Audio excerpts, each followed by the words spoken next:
In this simple video tutorial, I'm going to share with you how you can add your PayPal to Discord account. You can simply add your PayPal account to your Discord in just few simple steps.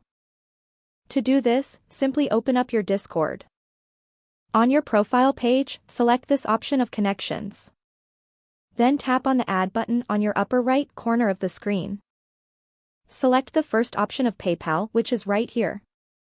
You will have to enter in your email address to get started. Follow up the procedure and then your PayPal will get added to your Discord account successfully. That's how easy it is to simply add your PayPal account to your Discord.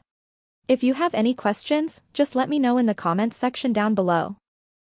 Please don't forget to leave a like, share and subscribe for more video tutorials like this one.